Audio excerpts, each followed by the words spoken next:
Give me a thumbs up if you can hear.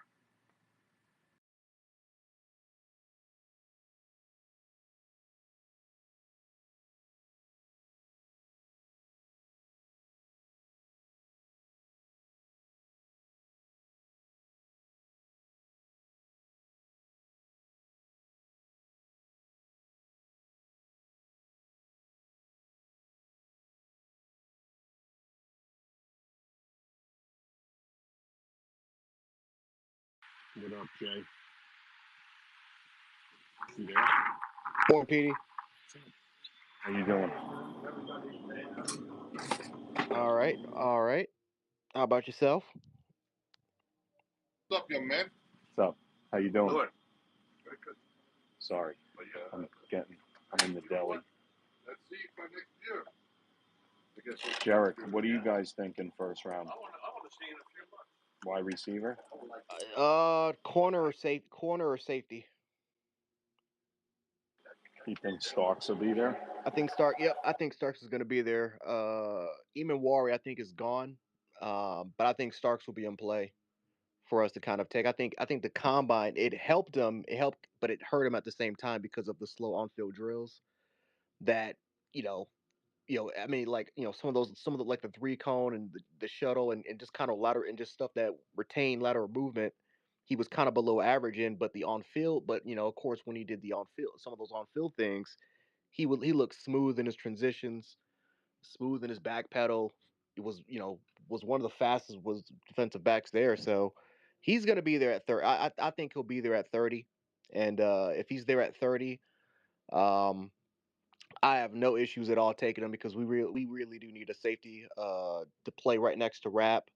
But we also could take corner as well, man. If Barron or if Trey Amos is there, we need a CB2 as well. So uh, I would rather address the defensive side of the ball and then get corner, safety, and defensive tackle. Those are my three biggest needs for the team.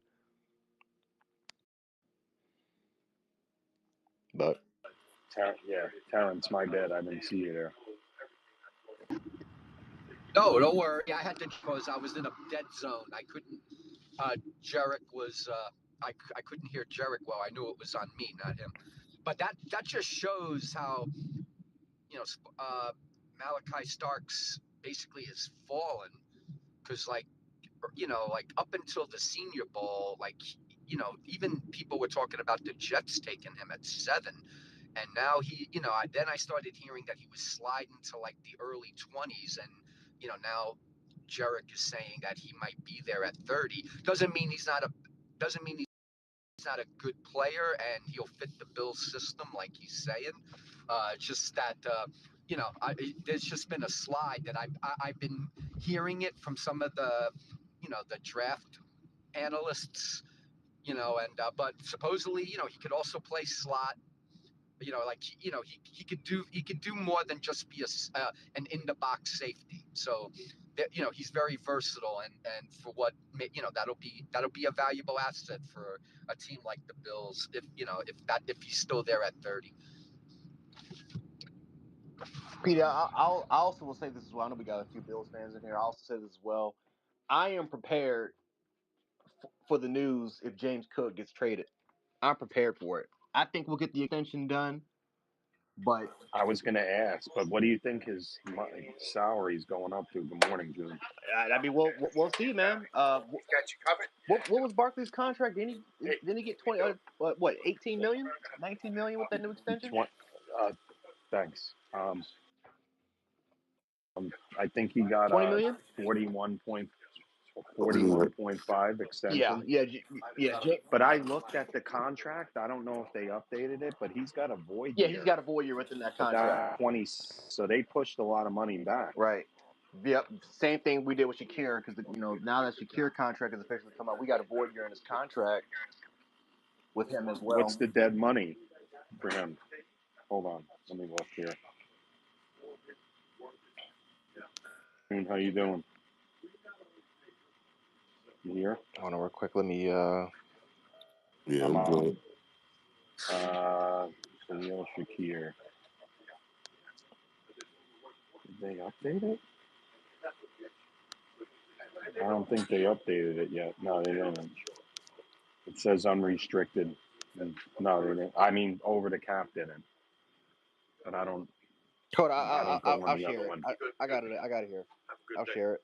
You two guys. So it's so let's see. So the cap hit is 2.5, 2026 6.8, 27 is 13, 2028 is 15. The void year is in 2030 with that 1.82 million. Oh, but 1.8 isn't a Yeah. lot.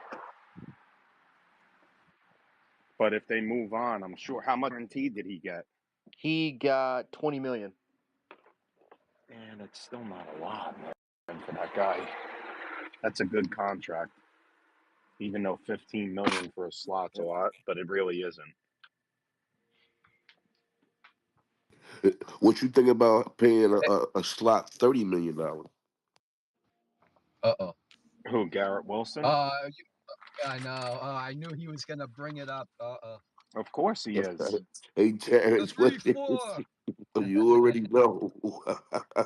Nah, but it's unfair to do that to Petey without Mark being here. Not Yeah, listen, hey, Terrence. I don't need Terrence. Mark. Hey, Terrence. All day they sit there and take turns trying to jump on me, man. Nah, not Oh, today. did they? I Yeah, did see Dom C take a shot at you yeah, yesterday. yeah, All in yeah, good fun, yeah, but I yeah. know He I was did. like, I couldn't. I was just listening. I was like, oh, look at the Yeah, shot at the floor, yeah, man. yeah, You know yeah. what it is when you're on top, people take shots, man. Of Petey knows course, what I'm talking about too, man. and Terrence, think about something. All our guests has been coming in here and agreeing with us. That hurts them. Oh, That hurts uh-oh. them. That hurts them. Well, Don't hurt me. Here comes the other All uh, day, 3-4. You gang know, up well, guy. 3-4, man. here's the thing I Holy was going shit! to It's bring up. every look at this. It's all the speakers against me. Yeah. Here's what I was It's going the to bring world up. against you, Petey. Sometimes I look at, like I know. Now I can't think of his. Now I can't think of his name, but you've had him on your Monday show. Nice guy on YouTube. But basically, Ryan, he, yeah, like he's part of that crew with yeah, now I Ryan. can't. Yeah, but basically he does a mock draft every Monday, Mm-hmm. and basically it'll come to me at the end, but I'm just driving. I have sensory overload, but basically I look at these picks that they make all the time, and I just shake my head, and I'm not at what he does. I'm just like, it's not enough. The three picks that we got. So I'm just wondering if, and it doesn't matter to me whether we get the kid from Penn State, Right, or Tyler Warren.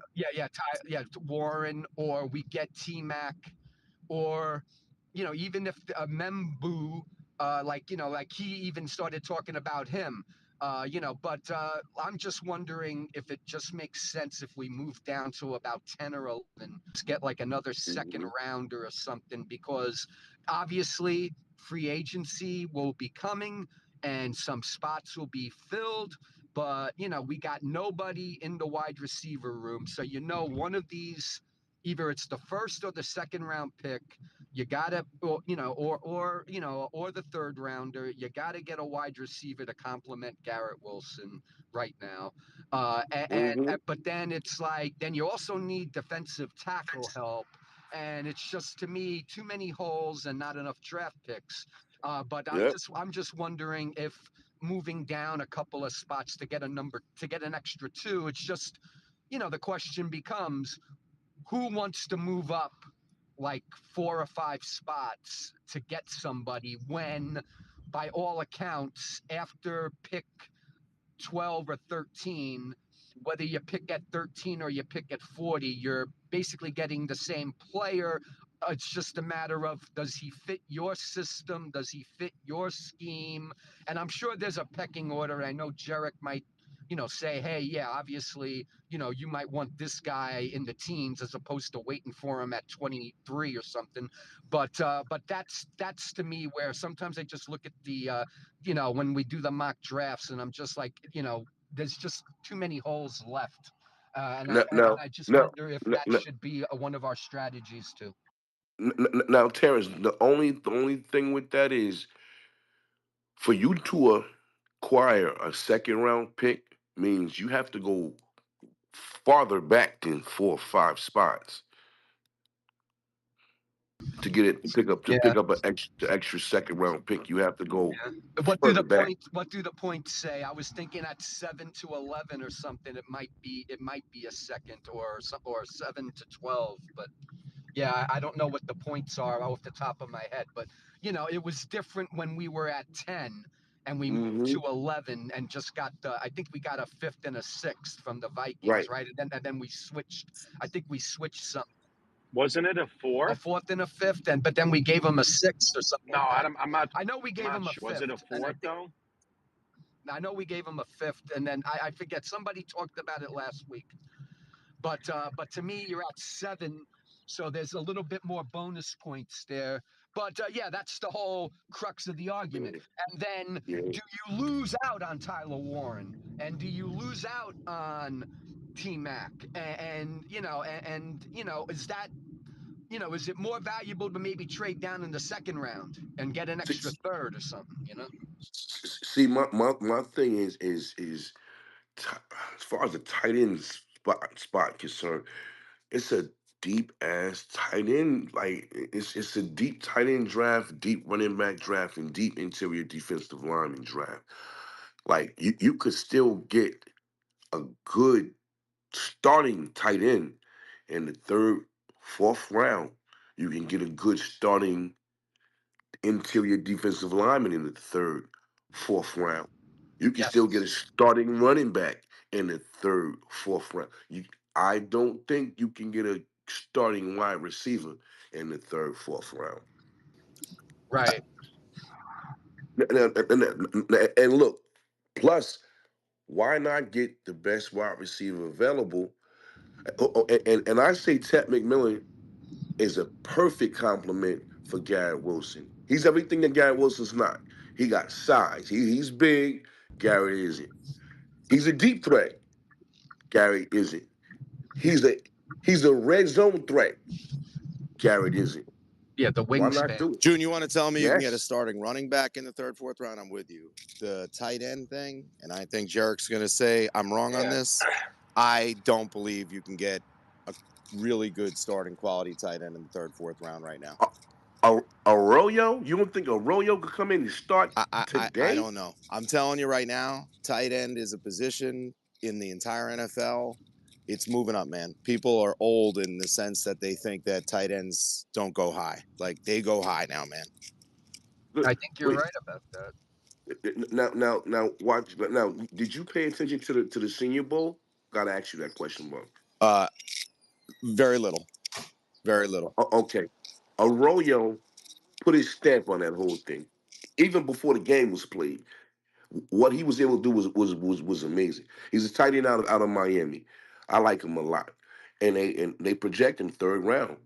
I mean, it's a deep draft. You also got a tight end from Michigan that he might go into the first round. Like, Yeah, Loveland. bro, Yeah. yeah, man, this tight end draft, I'm telling you, is you can get a starter. I mean, we ain't got nobody anyway, so we can get a start in the seventh round. You know what I mean? It don't make a difference. Nobody on the team, but real talk, you can get a very good tight end in this draft in the third, fourth round. I'm telling you.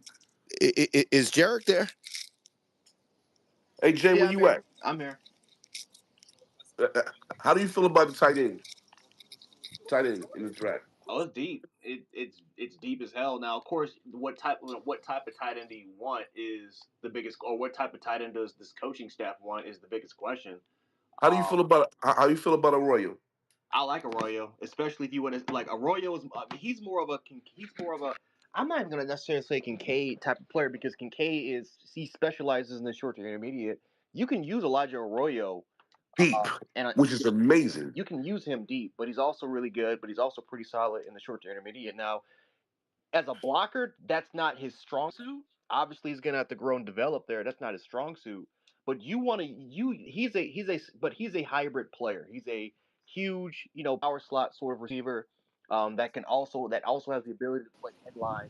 But I love his advanced. That's really what I like about the tight end class in general. There's a lot of like really good tight ends that has a more advanced receiving route tree compared to what we've seen in the past. Like, Can I ask you a different question, Jared? what's up? If Kincaid was in this draft, where does he go in this draft?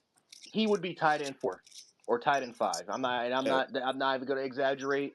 It's because the issues that he's having in Buffalo is what's showing. Let me ask it a different way. If Kincaid was in this draft pre NFL, meaning like what he did in college, what his combine, what his measurables, everything else in this draft before like the ability to see him in the NFL, like where do you same answer? I still say tight end 4. Really? Yep. Okay. Yep. And I still say tight end 4 because again, his hands. The biggest issues with Kincaid was number one was route tree. Number two was how strong his hands were, especially at the contested catch point. And number three was how good is he as a blocker? He was never a good blocker.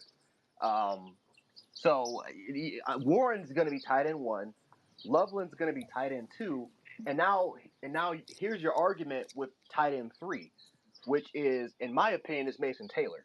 Mason Taylor's tight end 3 because he can play in the inline. He's solid as a blocker. We've seen him in the Senior Bowl, but he's always getting open. He's probably the best tight end in terms of the ability to get separation, especially against man coverage. He's very good against man coverage and can separate against linebackers, slot corners, safeties that's lined up on him. And he knows how to sit in zone. He's really good after the catch. Like Mason Taylor to me is my tight end 3. But then you have your Harold Fannons, who's the Isaiah Likely sort of player. Then you have your Elijah Royos, who's the prototypical receiving sort of tight end that's more of a hybrid player. Then you have your Gastons, who's going to be in that same type, that same caliber in terms of receiving hybrid, but he's probably going to be more of a day 3 guy. And there's Terrence Ferguson, who's that very athletic tight end that it happens every single year where you have that big athletic tight end that always he always gets drafted early because of his upside. So Jarrett, when are you going to scout school? oh, he's already in it. I used to be I used to be a recruiting analyst for Bama football on well, now it's called Bama football on YouTube, but I used to be a recruiting analyst. I was pretty much going to high school games. Yeah. Jarek, one more question. He's 3-4. I'm being serious on this question because I feel like it's a very Jets thing. Michigan's projected to have insane amounts of picks, right? Like 4 in the first round. Mm-hmm. Like, why'd they suck? Like, I'm being honest. Like, they were a 5-loss team. One eye coaching. And I feel like it's a Jets question because we always are like, we got this player and that player and this player. That's very easy. Yeah. Very easy. Number one was that they underestimated NIL by not trying to get a quarterback because they did not have anyone that can throw the football. Number two, they lost 20 players. I mean, no, they didn't lose 20 players. No, they lost 20 players. I forgot. You got to include graduation. But they had the second most draft picks ever and right behind LSU. So their defense and their offensive line was shattered because it was nothing but fourth and fifth year players, and their coaching staff and Jim Harbaugh and his defensive coordinator, they're gone. So all of a sudden you have an offensive line coach who promoted as a head coach. You got to replace four of their positional coaches because they all left to go to the Chargers with them, and then you lose a lot of they didn't get any. The transfer portal rankings sucked. The recruiting class was a down year. Like they just have a lot of projected high picks, man. You got Grant, you got Graham, you got the corner. Where do you think Grant's going? Do you think Grant? Can I go want in the him top for. 10? I want him at the first 7. round. The more I think he's a borderline for. I think he's a borderline first round pick. I won't be mad, Jarek, if he's our 7 pick. Wait, Jarek, you don't think he could go top 10, top 15? I'll be shocked. Somebody reaches top 15, maybe. Definitely top 20. I could see him going top 20. But at the same time, I mean, like, I think Mason Graham's slipping, man. I think Grant is escalating and Graham is slipping. I think you're right on that too. Now, and I mean, I do believe he's a better fit than Mason Graham. Like me and you talked about that already. But at the same time, like I said, if the Jets don't trade up or don't trade back and they stay firm with that 7th pick, you gotta take Ted McMillan. You have to take him. It's just like June, I don't know though, because you have to they take need. It depends though what they do in free agency too, June. Oh, yo, no. That's a big thing. But guess what, Petey? The number 2 wide receiver on the Jets will not be a free agent. So you have to go that route. You don't know that though. They can. Who knows? Pete, tell me what free agent wide receiver I don't know. that Nobody. no, A wait, couple hold on. people that. Which one do you tell me which one if you had a chance to sign? You got to take a chance on one of those guys, like the guy from the Chargers. I forget his name. It's low end guys with hopefully upside. What's the guy's name? What's the guy's name from the Chargers? Anybody? Nobody like knows that. That's what I'm there's sitting a there telling guy. you. He's tall. What's his name? That's the reason why you have to Kid from take Ted. TCU, Jammer. Look, that's the reason No, why you let have me to look it take up. Ted McMillan. You have to take Ted McMillan. Unless Ain't they no ifs, do it, ands, or unless buts. they do a trade or something, but Douglas freaking wasted picks. Right. Last. So that's why you have to take Ted McMillan because we don't. You don't. Even though you know who you're talking about, we don't even know his fucking name. You want that playing alongside Garrett No, I Wilson? know. It's I haven't even real. Jay, what's up, Jay? What's his name? Shade. Josh Palmer. Yes, that's Good it. morning, guys. Thanks. How you guys doing? What up, good Good. Shay? What's good with you, brother? Shay, Not Just much. another day. June, I agree with you with this offense. The wide receiver class is a big drop off facts. from the 1 to 2. I was looking at it. It's a big It's drop. a major drop. This is a no brainer. That if you stay in And 7, that's what you I said. have to That's do what I it. told you. Remember, tight ends is very close class. Like it's not that much of a difference Wait, It's between number not. one and can I number. It's ask a really question not. though, real quick? And listen, I know he's out of favor with everybody, but is there any chance that Alan Lazard stays? Why would you No. want? Hell no, No, I'm man. just hell He's not no. asking. even. He was bad in the culture side of things. For I real, get it. no. Petey, you snuck in there. Joe Douglas wasted picks, Yeah, and he you're a did. guy that's always trying. You're a guy that's always trying to. I Cheapy want to be picks. competitive. I want to go for it. So the Devonte Adams Yes, but and going Buckeye. and All right, can I answer just real quick? yeah, All right. please, So please. the reason why I'm upset because I wanted them to keep Adams, and you guys are going to say, "Oh, you want to keep everybody," but to Yeah, me, you he's a do. playmaker. Not at that price. They should have just redid his deal. But he wasted. I mean, they went for it. I mean, what am I going to do? They're tearing it down. No, they're And not. Charles and Aaron, go ahead. What's up, Charles? What's Okay, up, good brother? morning. Me and June was talking about this yesterday. Now I don't agree with June as far as how low of a player that he puts Garrett Wilson, basically a slot wide receiver. I don't believe that. I think he's a good wide receiver. Now he has potential to be elite, but I said I that. haven't. Yeah, I haven't really saw that. But I'm with him with T Mac. You have to go look at this guy. This guy is really fucking good, He and is. he would complement Garrett He- really perfectly. well, Perfectly. really well. Everything that Garrett doesn't do, he does well. That's, I'm not in the boat with picking a tight end in the first round. nah, you Because can't. I'm never there. I'm never there, and maybe because the picks that we've made in the past kind of traumatized me, but I'm not with picking a tight end in the first round. It's too deep of a class this year to do that. But Especially this but class. I'm with June. I'm with June. T Mac is like if he's there, you pull the trigger. You You have to, you, you man. pull the trigger.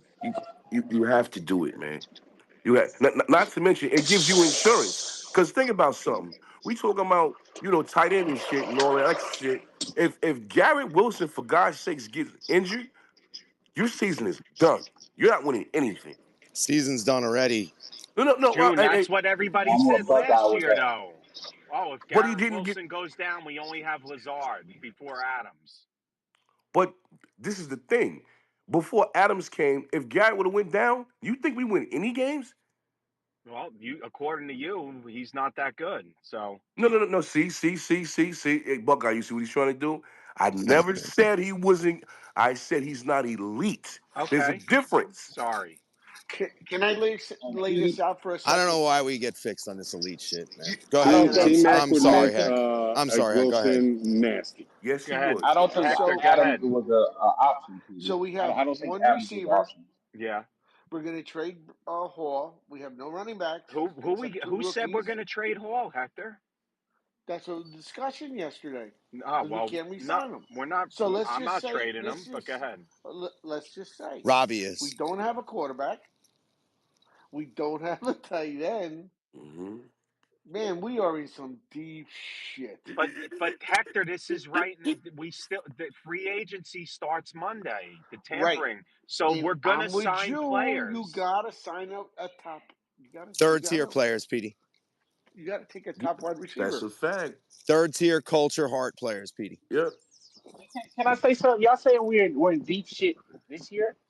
We were in deep shit in the fucking septic tank last year. Yes, So this is yes, nothing. yes, This is nothing. Facts. yes, It's almost like a fresh canvas almost right yes. Thank now. Better you. So Thank this you. situation. is how Thank you you. have to think about it. Thank you. It's y'all. These a lot of our fans are thinking this is like. Do you think really you can go against Buffalo and beat them? No. Hell no. No, Nah, not no. this year. Not this year. Yeah, exactly. So Exactly. this is the time to get cornerstone players like you go get a T Mac which he has the potential to be elite. You want to pick elite players. All this what I hear from us is trade back and fill all these spots. No, we're not in that position anymore. You're just looking for cornerstone leader players. That's what you're looking for. I don't know It's nothing not about about T competing. Mac, but right now he's the best player for that class of wide receiver Yes. right now. All right, let me And we read have off the chance to get him. Yeah, Jay, real quick. I'm sorry because I Yeah. just got a message. I'll read off the top free agents. Well, the free agents: Devontae Adams, obviously not. Stephon Diggs, Keenan Allen, Chris Goodwin, Amari Cooper, Brandon Cooks, Marquise Brown, Darius Slayton, DeAndre Hopkins, our boy Elijah Moore, Deontay Johnson, De'Ami Brown, Juju Smith, Josh Palmer, Mike Williams, Van Jefferson, Robert Woods, Tyler Boyd. They released him already? Didn't the Titans sign him to a big deal? DJ Chark, it says, which I don't. KJ Osborne. Tyler Boyd was a Oh yeah, Pete. that's Tyler right. Boyd was a That's one year right. That's right, deal. Dom. I apologize. So those are the free agents. What's the age on all of That I them? don't have. Well, So that's Keenan the Allen's problem. Most older. of them They're old. all old. Yeah, but And you're that's what gonna I'm sign a saying. guy. Yeah, but Jay, you're gonna sign a guy to a 1 or a 2 year deal. That's fine. We could do that. That would be the third string wide receiver, a veteran wide receiver. There's no problem. But we need a stone. I think this is the best time to get that receiver that will be growing with on a Garrett. cheap route Mm-hmm. with Yep. Garrett, these people did the Bengals. They had Yep. Diggs and they had Chase after that. You mean Am Along I with correct? Boyd. Higgins? You mean Higgins? Higgins, I'm sorry, Higgins and Sorry. Chase at the same time. That could be Yeah, the and they're same paying. They thing. had all three. Boyd, Right, Higgins, and but now they're going to have to pay both of them. Well, still, Jamar Chase Well, didn't get a new deal yet, but but I'm saying to you that we could have that same blueprint if we could do that this year. Would at least get a wide receiver for cheap that produce you 900 yards. You well, mm-hmm. let understand? me. That's Can what we somebody? Yeah, need. can somebody look up what Keenan Allen's numbers were last year? with Chicago, Yeah, I don't. Can't sign a Keenan Allen. Keenan Allen I'm just is saying. Like, what is a guy like that? That's but somebody that you bring in as a veteran for but 1 Pete, year, $6 million. Just say. Pete, Keenan Allen has an injury problem. I understand, June. So did Brashard Perryman. Petey, you got to get a second wide receiver Yes, I and to understand. go I'm not to saying right, to not right. draft So though. ahead. You're gonna have to draft them sooner or later because Yes, you I can't go on the free understand agent that. market and pay $30 million. All right, let me So get to if this Curtis and guy's that Aaron. good, take him. Kurt, what's up, brother? Hey, good morning, gentlemen. I'm a little ornery because aviation life. You do that split shift, get off work 11:30, come back into work at 4 in the morning, but it's all good. The money's excellent. Uh, I hate to, I really hate to break your hearts, man. My brother when he was smaller, he's the only anti-Jets fan. And as we're growing up, you know what he called Jets fans? The Madden Bunch. He called us the Madden Bunch. He says every offseason, y'all sound dumb as hell and want every top name, knowing you're not going to get them. And just listen to the conversation. Damn, he's right. Listen, guys, we're not getting another top wide But receiver. who's Get used Curtis? to I'm not. get Who used is to. Keenan Allen a top wide It'll be receiver? Palmer. We're not gonna get him because of injury. All right, I'm Get just ready to saying, get but he's not Palmer. a top We're gonna receiver. get we're going to get a lower end guy. And the reason why I said that again, you got to study what our we're going the number one offensive deal weapon. I think. Sorry for the noise. Is going to be that tight end in the draft. I don't see us taking Pets. I don't see us taking 10 to 7. There's too many, and I know y'all gonna get mad when I say this. There's too many holes at other positions that, unfortunately, right now, as our team is constructed, takes higher precedence over getting a second young out of college wide receiver. Um, get ready for the Chris Palmer. If we get lucky because he's always hurt, maybe Chris Godwin, but I don't see us getting a superstar or a super high end wide receiver this year. And, So and Kurt, it's no way that you. Well, you know what? Before I even get there, I want to hear what Dom got to say to what you just said. Dom, what's up, brother? Hey, good morning, guys. Good morning. So What's I, up, I Dom? don't. Good morning. Although I don't personally, and this is not said with shade, I don't personally agree with everything that was just said. There is one point that I think a lot of people don't look at, and probably should, is where the money is currently allocated, or soon to be allocated, right? Now, Hmm. I don't know who it is. I think it's Hector, who's always coming up here and saying, and again, I don't say this disrespectfully. I'm just repeating what I said. We need this and we need that and we need this and we need that, and there's no quarterback and there's no tight end and there's no this and there's no that. Yes, and PD kind of hit the nail on the head. First off, it's only March. Free agency hasn't happened, so we'll see. But two, like, guys, this is the result of our GM signing all these 1 year deals, to kind of play with the cap and push all the chips in the middle, right? This is the end result. You have 27 voiding contracts. So before free agency, you're gonna have holes. Um, you know, Getting back to the original point of what I was saying is you got to look where the money is. I don't. You gotta look where the money is. You gotta look at where the allocation of the money is. Right now, we expect whether we expect that there's going to be some sort of who's doing dishes, man. Um, It's that either we that or expect something else. we expect that there's going to be some sort of contract extension, whether it happens or not, to Garrett Wilson, right? We expect that there's going to be one, whether it happens now or not, to Sauce Gardner. All right, the 7 overall pick, and I'm making up the number, probably is roughly around what, $9-10 million, that value of that contract, somewhere around that ballpark. Are you going to pay $30 million to a cornerback and then follow it up with another $10 million to your cornerback too? Probably not. So I think you can rule out, cornerback in that spot, right? Are you gonna do the same thing with wide receiver? If you're paying Garrett Wilson $30 million, are you then gonna turn around and pay another $10 million plus to wide receiver too? I don't know. When you have so many holes on the roster, I don't know if that's the best allocation of resources or assets. Now, Muji might think so. You know what I mean? I don't know what his mental his mental aptitude is in terms of how he values positions. Joe Douglas valued premium positions and really paid bottom of the barrel in others. Obviously you look at what he did in the safety room. He never gave it, and I say it, in a kind way. He never really paid much attention to it, right? He thought his defense could be, let's spend the money up front, and the back of it doesn't really matter. Same thing with the tight end room, right? He brought in, they brought in Uzama and Conklin as their premier tight end gets, and I'd say Conklin was mid, and Uzama was, a few ticks below that. You know what I mean? So, but they never really paid him big money.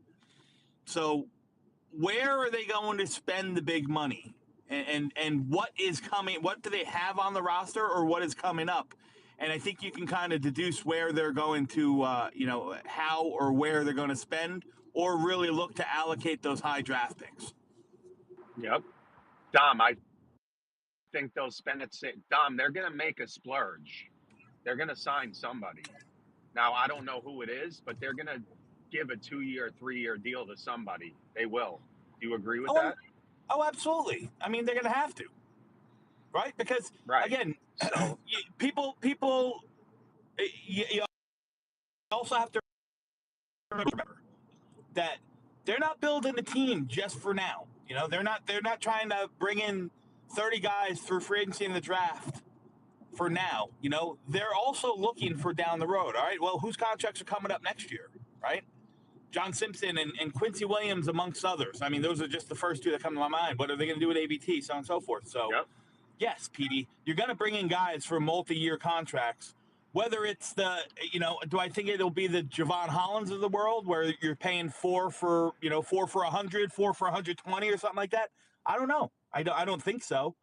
And especially at the wide receiver position, outside of Godwin, who will command north of $20 million, I don't think there's anyone there in that room that will get that kind of money. I think Adams would get north of 15, though, Dom. Yeah, but no, that's fine. But Adams isn't an option for the Jets, obviously. Correct. Yeah. He's not an option for the Jets. I'm talking about options for the Jets. I don't know if Godwin. I would bet my mortgage that Godwin ends back up in Tampa Bay when it's all said and done. And I'm not saying that these names are exciting. It's a historically poor free agent class, especially with some of these guys re-signing. Right? You saw Alaric Jackson sign, stay. Trey Smith stay. You saw the defensive tackle from Dallas stay. I'm getting ready for Ronnie Stanley to stay. So these are big names that are off the board. So the teams that would have spent on them are now going to be, in the same pool with the same free agents as the Jets. So are we going to get any of these? Are we going to get any of these big ones? I don't think so. Dom, real quick. Go ahead.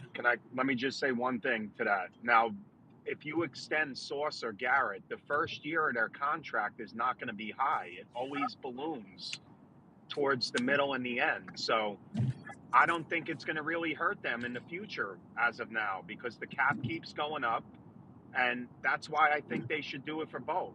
And I don't think they will do it for both this offseason, but you know what I'm saying? They have money.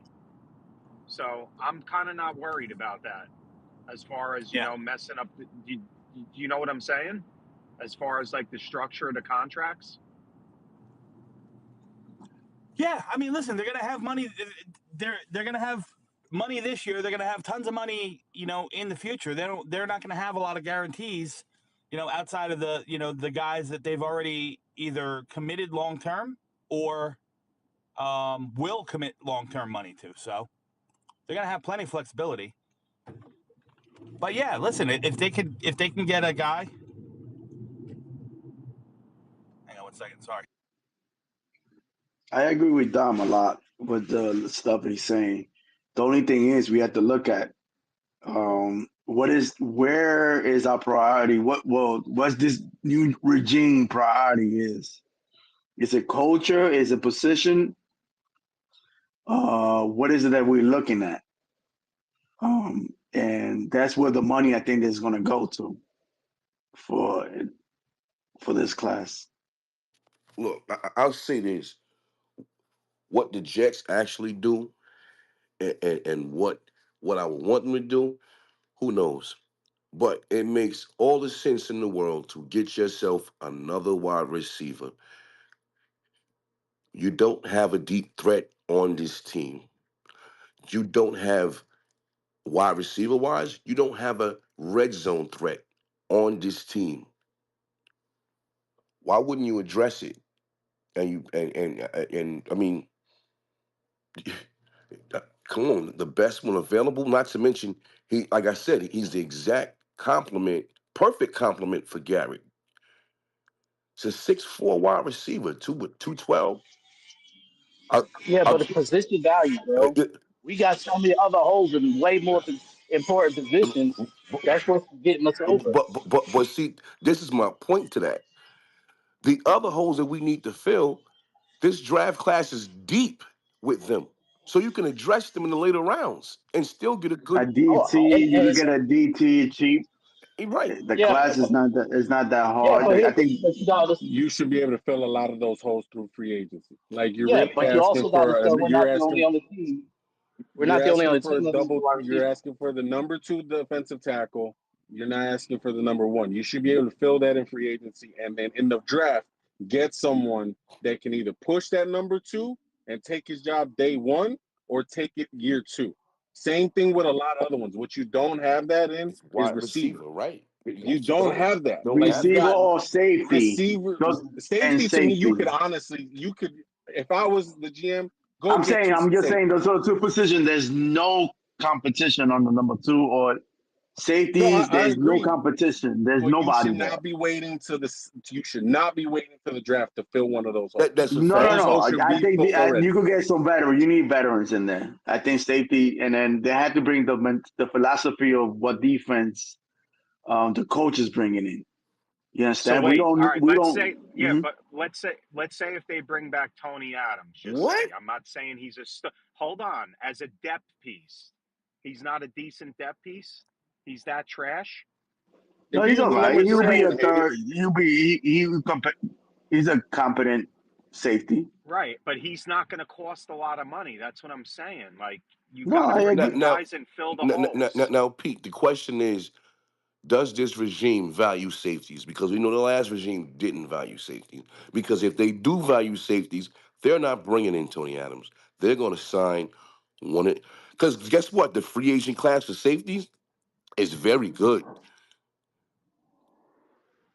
Yeah, That's why I mean, I think we're getting the free safeties for real off of free agency, and yeah, I think they're absolutely going to Detroit, I actually think they like absolutely Tony Detroit. Adams, June. Would you say, Ground? walk around. I actually heard something that they actually like Tony Adams. Um, I can't remember the guy's name in Detroit, but that had a big year.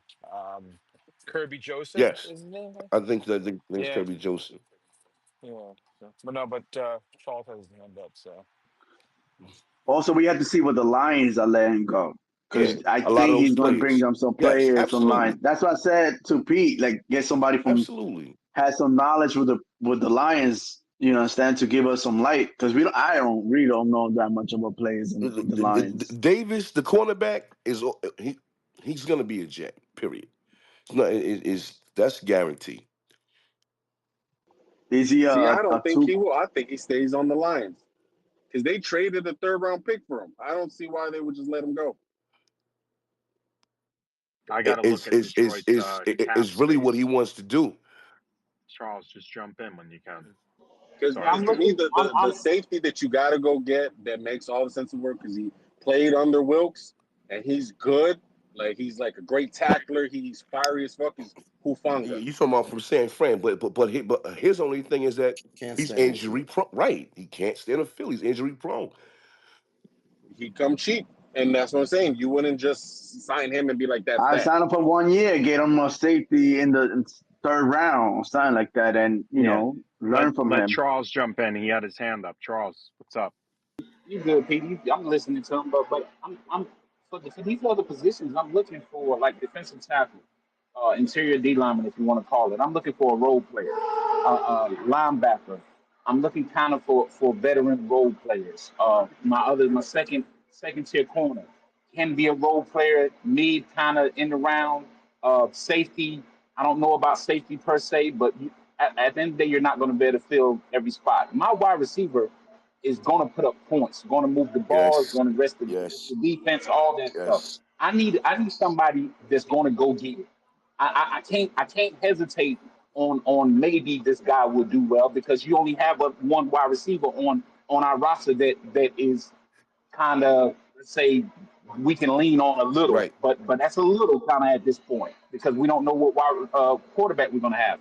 I need somebody that in double coverage, if it's mano y mano, he's going to come down with the ball. 50-50 If he's in the balls. red Yep. zone, he's going to score. Yes. He's going to score. Your defense, I'm expecting their schemes to kind of, if these guys are who they say they are, Glenn, and this what is it, Wilkins, the Wilkes. defensive coordinator, Mm-hmm. Wilkes, which was a coach at one time. Yep. I'm expecting him to kind of cover stuff up on defense. Offense, offense, we're bare as far as Thank you. elite talent. We have Garrett and we have Hall, and Hall is suspect. I don't really know what he is right now. Maybe he has to heal because of the injury, and maybe this year he'll get back to being the Hall that he was. But I don't see any weapons on our offense at At all, all. like You at all. have to go So wide so receiver. when I pull the trigger, I want a shiny bullet that I know that's not going to backfire. That's exactly I what I need said. that. You need that wide receiver. I'm I telling need you, that. you need the wide receiver. We need that. Like Now, we need it. June, how good is Mac?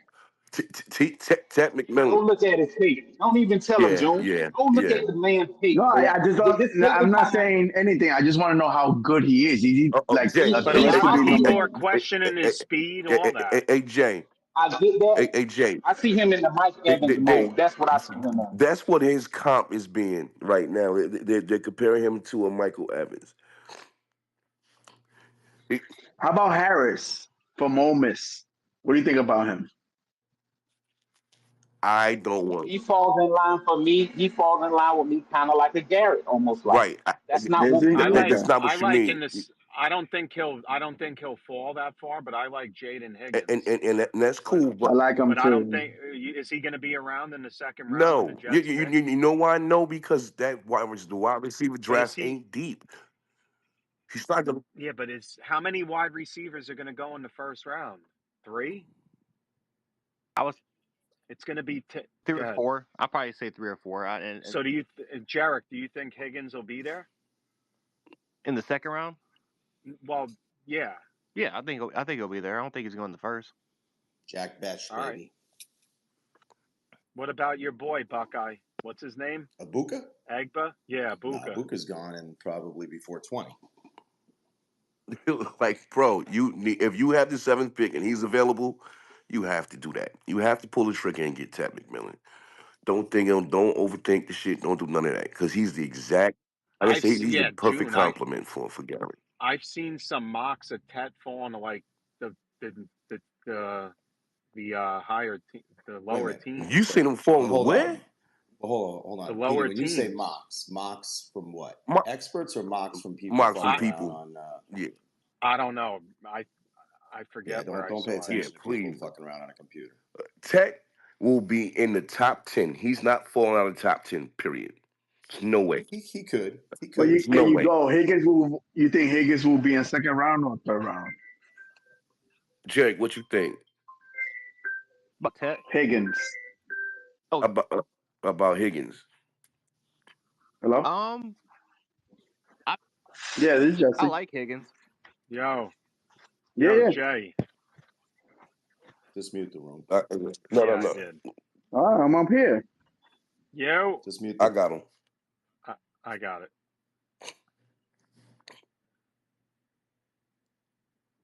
So far, we've heard names and water dripping.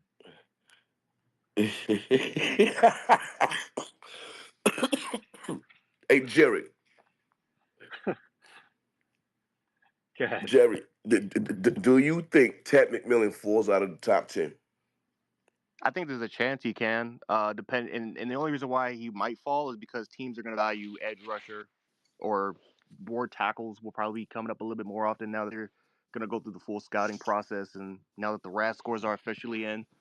But that's the only reason why I think McMillan is a top 10 player. There is a chance he may. But if he does fall at the top 10, we're talking like 11, 12, 13 is where he goes.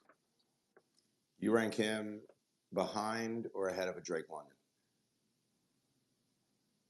I um I I think they're in the same tier. Okay. That's a good tier. And I a think I wonderful think tier. And why wouldn't you want him playing alongside Garrett Wilson? because they're both outside. See honestly again people are going to call me crazy for it, but I'm just taking a look at their college comps. In my personal opinion, I think he's very similar to an AJ Green Mm. type of player where they're great, where they're big body. Again, they're not big guys. Like everyone compares him to Mike. Mike Evans is 230. Yeah, McMillan is he's 205. wait, Yeah, he's 205, right? like he, 210, he's something like that. yeah, like he's very slim, but he knows. And not to mention too, like Mike Evans is not the greatest short to intermediate route runner. McMillan is. Like McMillan will kill Yes, you on he a lot of is, routes that involve a lot of twitchiness into it. Like that's why I like him is that he actually does a lot of things that Garrett Wilson does, route running but wise. he's not as quick. I don't think he's as quick as Wilson is, but he does a lot of the same things that Garrett does. The only difference is that you can use him down the field. He's deep. That's what I just said. He's everything that Garrett. He's perfect compliment because he's what Garrett isn't. He's a red zone threat. He's a deep threat, and he run great routes. Come on, man. Why wouldn't you want this man playing alongside Garrett Wilson? And then you could come back second round and address the tight end, and still get a good one, or the third round and address the tight end and get a good one. You have to do that. If he's there, you have to take him, bro. You gotta run that. You gotta run that pick right up. Vezo, what's up, June, brother? I don't know though. Uh, I don't know I, though. I know you don't know, Peter. You never do. Vezo, what's going on, brother? Word. Morning, fellas. Wow. Morning. Yeah, That's crazy. June's. That's crazy. Don't worry, Vezo. Don't worry. I'm holding on to my comments. No, what's going on? So yeah, I think no matter what they do at 7, whether it's Warren, Tech, Graham, even Will What about Johnson. the other guy? Yeah, well, I was just gonna Yeah, say. I think there's 4 options. yeah. I don't think I'd be any of happy those. with all 4. How about that, June? Sorry, Vez. Uh, There you go. I think, but I think one thing I wish we knew more people who are like Broncos fans because we really need to know what this GM like, what he likes, or maybe it's just more so of what the coach likes. I don't know because like Joe Douglas, we always know he always swung for the fences, right? Like that year 2 years ago when they drafted Will McDonald and like nobody saw that coming. hmm Like I don't think something like that is gonna happen with No, this GM. We'll see, but I doubt it. But I'm telling you, if I really think that if Shador falls to 7, I really think they're gonna pull the trigger on I that. think I, so I too. really do. I really do. So if y'all see him start to slip, just know like hey it might that car might be coming in so but yeah I don't think they could really do too wrong with it and then I heard one thing with Buckeye. So just by the way, I'm a Michigan fan. He was talking about why is there so many Michigan players going in the top of the rounds. I think it's because a lot of those players were leftover players from the national championship team. So Mm. like if you look at it, like all of them played on those teams, they just couldn't come out in the draft just yet. So That's fair. um but yeah, I think there's definitely a lot of options and a lot of routes they can go. But we just gotta hope that this GM, won't pull a Joe Douglas and just, go for freaking, somebody just random like a Jalen Walker. You know what I'm saying? Like Not I feel like that, like a Raul like Sanchez. yeah, right, exactly, yeah. So yeah, but it's right around the corner, so we'll see. Hey, We'll see for sure. Vance, I gotta ask you real quick. Yeah. Who would you select Who would I select? right now? Okay, if all of them are available, like if all of them If are all of available, them are available. so Wait. Take out Sanders, but if everybody else is available, right. who are you taking? Um, knowing what we have, I would probably say either Tyler Warren or Ted McMillan. To be honest, I just feel like it's just a league. It's a league where you have to have more than just one Yeah, weapon. yeah, There's not a lot of teams that's just gonna win with one weapon on yeah. offense. You know, so Mm-hmm. and you don't know now. One thing that they got to consider is, does Garrett want to still be there? Because if he doesn't, and they want to play hardball with him and see if they can get him to stick Then around, you have to maybe you take plan Tat ahead. McMillan. This is what I'm Yeah, saying. yeah, See, man. now, see, Yeah, by taking Tat McMillan, you address your wide receiver room. Plus, you're giving yourself insurance. exactly, You have to. exactly. So, because like, imagine if we go into the year with Garrett, Corley, and then let's just say it's a third round pick this year. Like, if Garrett goes down, I There's mean, no way they're doing that, Vezo. But yeah, I okay. hear you. If it okay, what if it's okay? What if it's a free agent like that Patrick guy? Even then, if Garrett goes Well, that's down, I better than mean, Just Corley and Garrett. You know what I'm it, saying? it is. But my point of saying it is, if Garrett goes down at some point during the season, I mean, you're done. Like weapon wise, like if you ain't got a really good running game, you can go ahead and like Tyrod. Good luck, or Justin Fields, whoever it is throwing. Good luck, man. Facts. Like so, Facts. yeah. Hey, B, what's going on, B? Yeah, what's going on, family? Yeah, bro. Nah, I agree with you, June. I really do. Like, I Hey, tweeted it Brett, you yesterday, next. and B, Brett, go ahead, uh, man. like I see it. Like, tomorrow, there's work that's gonna be done, obviously, to the wide receiver room. But when you look at a guy like Ted, like I know the 40 thing is a little bit concerning for certain people, but when you turn on the tape, he's a decent enough route runner for his He's the size. best. One of the best. He's not as physical as a Mike Evans would be. I always say he's Drake London. I think that's good Mm-hmm. enough. And for all you who say, "Oh, it's only Drake London fucking had 1,200 yards last year with 8 or 9 touchdowns. That if he could be that type of wide receiver, bro, I'm not complaining. When you look at this wide receiver room as a whole, yes, I know we're linked to guys like Tim Patrick. Cool. Tim Patrick has had multiple serious injuries and had a total of 350 yards last year. If that's gonna get you going, I don't know what to tell you. Like, Exactly. I don't know, bro. Like, we need to add to that wide receiver room. Yeah, it is gonna be a veteran free agent. We need multiple Yes. bodies, and it just makes sense. Makes Like, sense. you give Garrett Wilson that opportunity to maybe not face as many double teams, whatever. You're just too much attention is going to be on Thank Garrett. you. And if for what it's worth, Garrett is a good wide receiver. Garrett's not Say it Jamar Chase, again. right? Like you don't go into the season with just Garrett and think like, well, Garrett's gonna be able to carry this offense in that way. He's Like not he's that type he's of a good guy, wide receiver, right? not that special. So to me, I don't know. I think Ted McMillan is the obvious choice if He he has does to be the fall, obvious if he does choice. get there, and if it's not, if there are people that are in the mindset of yes, the ground and pound, we are going to be a run first team. Say we do sign Justin Fields, whatever. You got to give. And then Tyler Warren, I think, is a very, very close second because he is a willing blocker. He puts his head down, and he's obviously a pass catcher as well. Has improved every year in college. So I guess you could go that way if you kind of want someone who does a little bit of both. But Ted McMillan is just, to me, bro, he's the obvious choice. You can't win. You can't go out there and win with just one wide receiver. Fucking Jamar Chase has T. Higgins.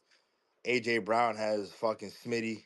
Yeah. Like there's a lot of good wide receiver Yes. duos, and you can't just go out there with one. Garrett Wilson and Tim Patrick and fucking You- Malachi Corley. You're Like that's not just gonna win a can't lot be of done. games like that. Yeah, and I was gonna say off of Benny point too. If you look at like with the Lions, they were never shy about taking weapons in the first round. Like they did Jamison Williams, Yep. they drafted Gibbs, they did Hawkinson way back when. Like they will draft weapons, not just old linemen in the first round. They definitely will do that. So Hey B, what's going on, man? Good morning. Hey, good morning, What's up, everybody. I Fruit? don't know What's up, Fruit? uh, good morning, guys. Y'all guys can hear me, right? Yeah, well, we got you. Yes, sir. Yeah. So I think there's a bigger gap between wide receiver one and wide receiver Thank four than you. there is between tight end Thank one you. and tight end number Thank five. you.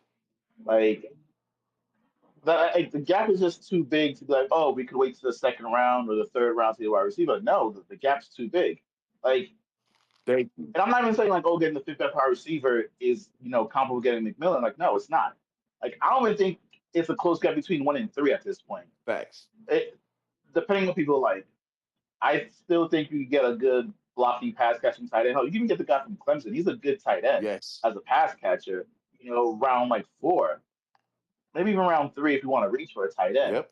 But I, again, don't get me wrong. Like I do like Warren, the Pennsylvania tight end. He's really good and all that stuff. I just don't think the gap is that big between him and whoever is tight end number 4 is. Man, that's all I really wanted to say. So yeah, just So, double up on weapons, man, especially wide receivers. so Because if it, as a Raiders fan, like I'm used to my team not getting my quarterback wide receiver help in our elite talent there. And I'm like, bro, that shit sucks.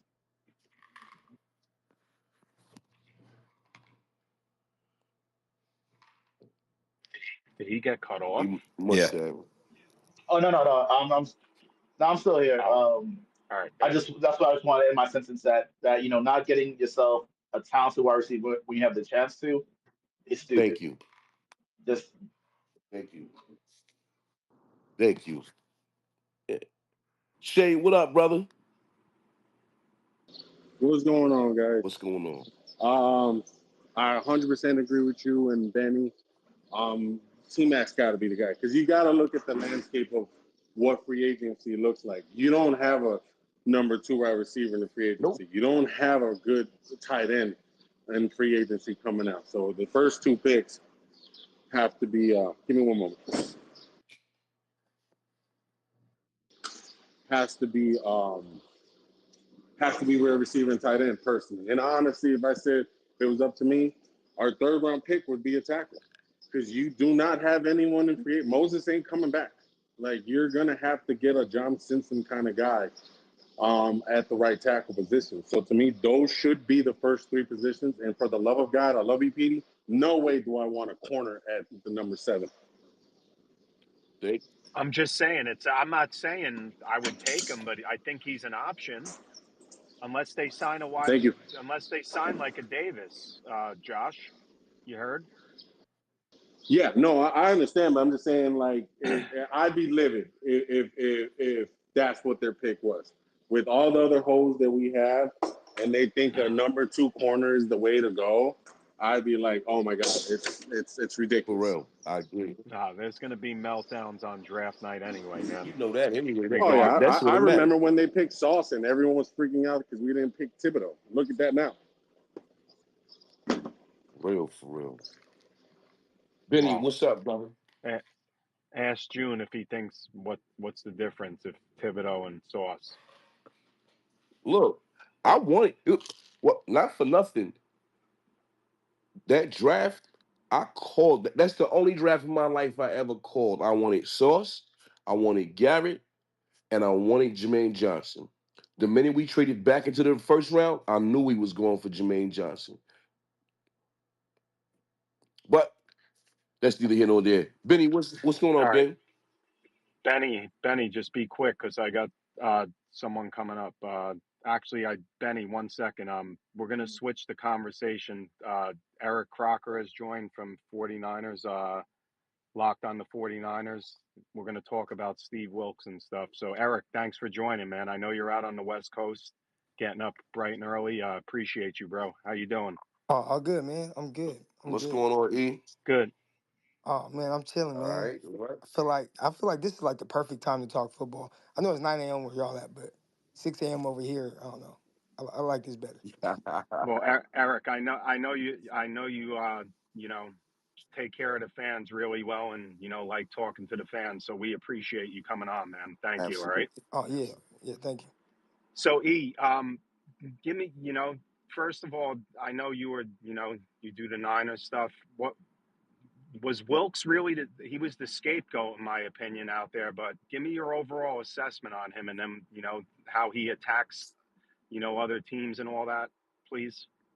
All right, so uh, one, there's something I've been saying for a long time, and 49 fans, I think they listen to me on it now, and it's that the real defensive coordinator for the 49ers is Kyle Shanahan. He typically kind of tells the defensive coordinator the defense he wants him to run. So when he hired Robert Sala the first time, right when they took over in 17, Robert Sala came over and he interviewed and he knew a certain defense, the Seattle Three. He had been in that tree with them in Jacksonville and Seattle. Uh, so he's like, "Oh, that's the defense I want you to run." So he hired him to run that. Now, as the league evolved and really kind of started attacking that single high defense, they definitely went to more of a cover four style, and Robert Saleh started running that. And then for them, once Saleh took over for New York, D'Amico Ryans, he had been there the whole time as well. He came to them at 2017 when they all got hired with the 49ers. So he was a part of that. So he had been in every room. He knew exactly how Kyle Shanahan wanted things. But once he, goes and gets a head coaching job, now it's like, all right, what do we do? Do we have someone in the house that I really like? Oh no, let me go outside. He went outside, he got Wilkes. But when he got Wilkes, one thing that was interesting, I want to say it might have been come training camp or maybe like at some point in OTAs, but Wilkes was talking to the media and he was like, "Oh, I'm still learning the defense." And that right there, I'm like, he's trying to still learn the defense the way that Kyle Shanahan wants him to run it and the way Kyle wants him to see it. And I always thought that was odd. Like if you groom somebody, that's coming up in your organization and they truly understand it and that's what they kind of grew over the years learning, cool. But to bring somebody in from the outside and be like, all right, but now change all your thoughts on how you would do it and now do it how I would do it, that's kind of tough. You know what I'm saying? That's tough. And that's what Wilkes walked into. And I thought throughout the season, for the most part, Wilkes was really good. Like that's not to say that there weren't any bad calls. There was a really terrible call on I want to say it was third down against the Minnesota Vikings. That no timeouts left.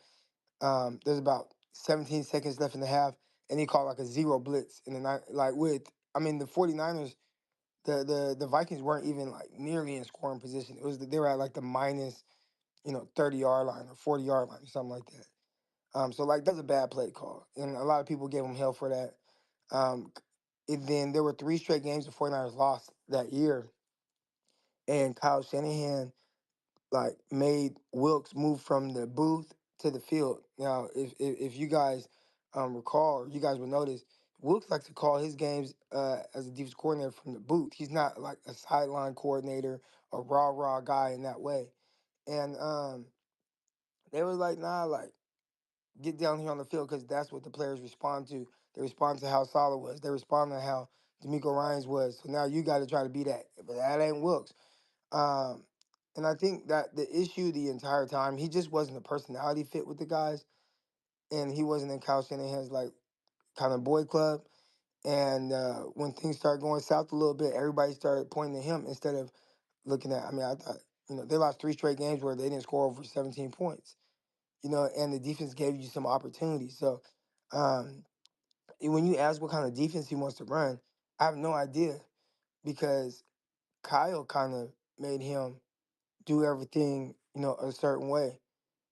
And because everything was kind of going down, I reached out to a Panther player. I reached out to JC Horn, and I'm like, "Hey JC, like, man, is Wilkes this bad?" Or he's like, "Man, that's one of the best coaches I've ever been around. Great leader, and man, I can't say enough great things about Wilkes." They were upset that Wilkes um, wasn't hired as the Panthers head coach, and that he, ended up having to leave. So, um, if you guys have questions, you know what I'm saying, but that's kind of a long-winded way of saying a lot of the issues that happened with the 49ers wasn't quite his fault. Buckeye, I know you got some stuff for the Niners, but go ahead, because I got a few for Eric. Yeah, mine's direct to the point. Is this Kyle's last year as a Niners head coach? The way the way they're moving right now, it looks a little panicky, and I think for good reason. Like 49ers, obviously, they've had a good roster for some years now. Uh, But the guys that made it as great as it was, I mean, they were great, right? It's like uh, George Kittle, like one of the best tight ends in the league, right? If not the best. Fred Warner, best linebacker in the league, if not the best. Nick Bosa, top five edge rusher in the league. He's been defensive player of the year. Trent Williams, best tackle in the league. McCaffrey, last year or the year before that, best running back in the league. Ayuk, what he is, Debo, what he you've had so many players at every position during some of these runs be like one of the best players in the league. Travarius Ward, he was an All Pro a year ago. Talanoa Hufanga, he ended up making All Pro. Dre Green, like it's just such a loaded roster. And I kept telling everybody like this is not a reality, like a long term reality. You have a window with these guys, but now all of those guys are getting older Mhm. and or hurt or older and hurt, you know, and recovering from injuries. And now, and that's an issue because they have a lot of money invested in a lot of these guys that you have to count on to continue to be amazing, and that's just not sustainable. And we saw that last year. Uh, so is his job on the line? I think that what will make it really difficult, man, or how we'll find out, what's Brock Purdy's contract look like? If they end up saying, all right, we're gonna, we're just gonna let you play out your fourth year, that lets me know that he's probably tied to Kyle Shanahan. So if it looks good, then they'll probably, both re-up their money or whatever. But if it looks bad, I wouldn't be surprised if both of them got up out of there. Eric, I think Salah had to get this next home right, and I think this is a risky one for him. I think in prior years this was a no brainer for him to re get his brand back, but what you just nailed, I think, of the aging roster, and I'm wondering if Nick Bosa right now is more name than production. Like I know everyone just elevates him like top four, top three, top two. He hasn't been that in a couple of years now. Nick Bosa, I mean, he's good. And, I think some of the issues a little bit, right, is, them trying to get the, other off the defensive lineman right. And, they've had some injuries there. Hargraves wasn't good, then he was out for a while. For a while, they played without gross models. They did have Leonard Floyd most of the season. But I think he gets a lot of the attention, of course, and I think it hurts him even more so than when he had. I got Eric Armstead, and I got DeForest Buckner, and I got D Ford, and I got what I'm saying. Well, Eric, Um, we got a present for you. yeah, We're ready to trade Quinn Williams to you. So, like, Yes. you let us know during this space what you want to give up to get Quinnen on that team, but we're ready to give Quinnen to Nah, you guys. Yes, man, sir. Yes, I'm sir. not Yes, eating. sir. E, whatever you want, brother. Quentin Williams, you guys, he's out. Y'all want him out of there? Yes, we Make do. make an offer, Eric. Yes. Make an offer. I don't He, want him out of there. A lot of Jeff Eric, fans make do, an Eric. offer.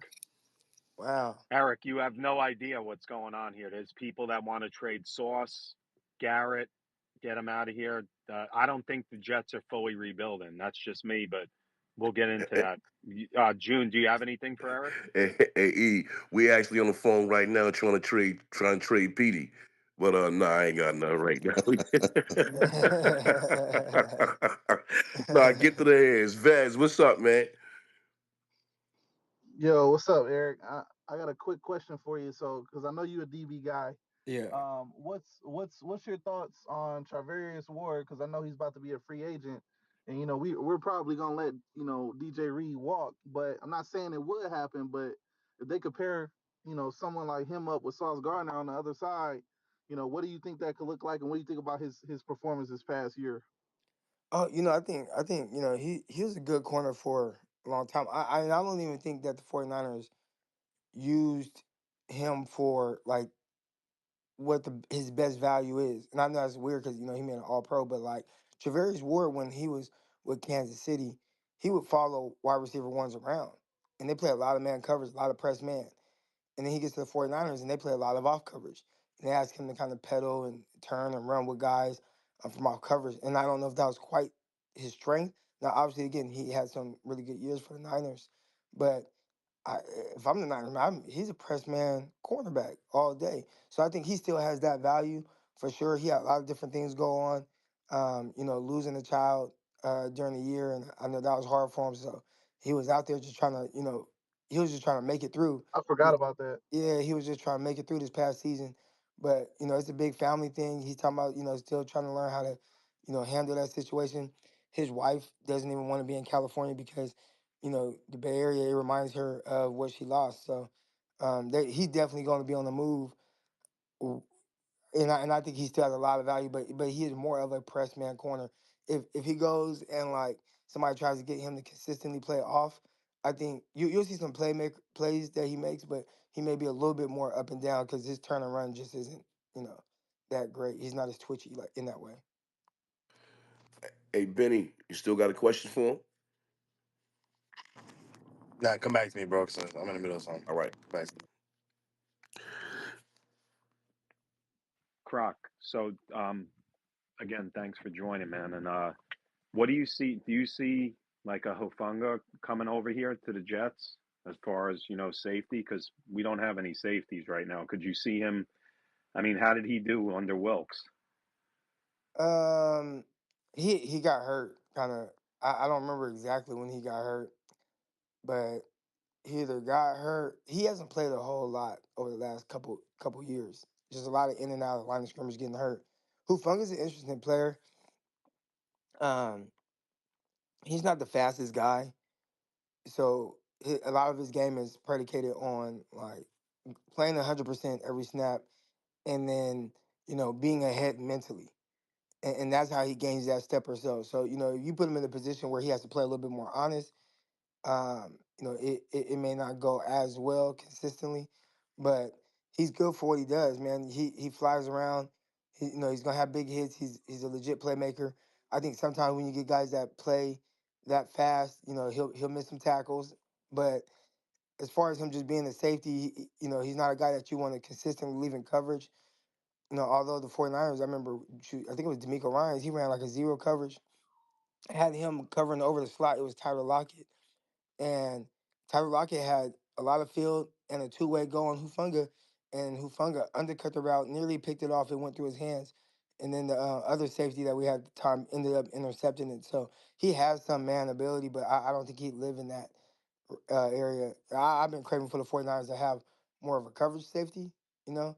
I feel like, having somebody like that is a little bit more impactful because of the versatility it gives you, especially defensively, as opposed to what the 49ers have had with Hufanga and some of the other safeties. But Hufanga was solid, though. Go ahead, Ben. Benny, go ahead. Hey, what up, Eric? Let's go, my boy. Oh, man. Chilling. So, quick question. The Jets they have a lot of holes. It is what it is, bro. Even on the defense side of the ball. My question for you is Trey Greenlaw. You know what I'm saying? I know that the Achilles injury to Super Bowl, like that was fucking insane. Like how that happened. And obviously he barely played last year. I know he was limited, very limited. Um, what do you think his market is going to be? And the Jets need a linebacker. You know what I'm saying? Obviously, maybe he has that connection with Wilkes, whatever the case may be. But what do you think his market is going to be? Because we need a bigger linebacker. All of our linebackers are relatively small. I don't think we're going to re-sign Sherwood. But regardless, like we need a thumper. Every linebacker we have was kind of like a sideline to sideline type of guy, and we're getting rid of C.J. Mosley as well. So I wouldn't mind a guy like Greenlaw, but I'm not sure if the Achilles injury kind of really just like killed him, like in that way. You know what I'm saying? Oh, man. Greenlaw was awesome. When he was healthy, if he has 49er fans, he's one, I don't know, top five linebacker or something like that, right? Like, he was good like that, especially playing next to Fred Warner. And then, obviously he had the Achilles injury, and the 49ers had like Trevante Campbell. They had some young guys, D Winters, and some of the other guys play linebacker and fill in. And, he was out most of the year, like definitely the first half, and then maybe a couple games into the second half of the season, he probably was out. And then the game he came back, I mean, just it was like night and day at the linebacker position. Like he stepped on the field, and once again, it was just like, oh damn, like oh okay, Jay Greenlaw, like he was making plays, flying around, hitting guys, you know, doing all those things. But and then he got hurt again, and it was something. It may have been relative to the Achilles, like I think his calf or something like that. Then I think he came back, played again, and then I think they just sat him for the last game. But if health is right, like that dude showed no issues coming off of an Achilles injury, especially not the way you would think. Like I thought, like maybe he'll be a little hesitant, maybe he won't fly around and be Greenlaw like we know him to be. Nah, he was all that. He looked the same. So he's not the biggest guy. You just talked about not having like big linebackers. He ain't big, I don't think. Like Greenlaw might be like 5'11", 235 or something, but he plays like he big though. And he continued to play like that even coming off the Achilles injury. June, The you good? 49ers made him an Oh, offer, sorry. but they made him like a prove it deal offer. So they were like, here's 1 year, 10 million. He's like, no, I'm finna test free agency. Yeah. So Eric, going back to how you were shocked about hearing about Quinn and Williams, what What's your overall assessment of Quentin Williams? Is he a top, 5D tackle in the league in your eyes, or what do you think of him? I think guys like him, man, like some of them interior guys, and I know he's had better sack years, but when they're not putting up huge sack production numbers, everybody's like, you're not getting the most out of him. But man, I mean, every time I watched him, he's just making plays. Now, being honest, especially on the West Coast, like, I don't catch too many Jets games unless like the 49ers are playing them. Uh, and then, I mean, if they're playing on TV, I'm watching. You know what I'm saying? But I might catch 3 Jet games a year or 4, if they're playing on prime time. So I'm not gonna sit here and act like I've watched every Jet game, but the games I do, I feel like he's always in the mix, And I think when you watch it that way, as opposed to watching him every snap, every game, you guys may see a little bit more of the ups Eric, and I think downs. the Yes, frustration, yes, we Eric, do. I think the frustration was the product we saw going into his get paid year was Chris Jones disruptive. Like he Yes, was a menace. yes, he And was. since he got paid, we Yeah, haven't seen that product again. Like we saw something that was just like, good God, on the field. And ever since he got that check, it's not felt that way. nope. That's the difference. He's not like, he probably is top 5, something in that area. But when he got paid, he was crazy. Now guys like Dexter Lawrence have just like, is clearly better than Quinnen. And that Clearly. and not supposed to be the case. That's where I think the frustration came in. Is I think it's similar to almost Nick Bosa is the highest paid at his position. And when he got that money, he was Myles Garrett. He was like, what's his name on the Steelers? Like he was that dude. T.J. Watt. TJ Watt, like you haven't seen that guy since that contract. I haven't seen Nick Bosa. He's ridiculous. He's still top 5, 6, 7, something like that. But he's not TJ Watt right now. And that's what you paid. Mm-hmm. Yeah, That's right. yeah. That's tough. I mean, and that can happen too. A lot of guys, you got to pay them, but you never know. Are they going to continue to, go about their business in the Exactly. off season the same way once they get that big bread? You know who never changes? Fred Warner. He's a ridiculous wrecking machine every single year. Can't book it. And GM George Kittle, 49ers got a few of those guys. They don't change. Trent Williams, Yes. I feel like Trent Williams getting a new contract from the Niners every year, and it's like, and Yes. he still goes out there, and I think he's 37 years old now.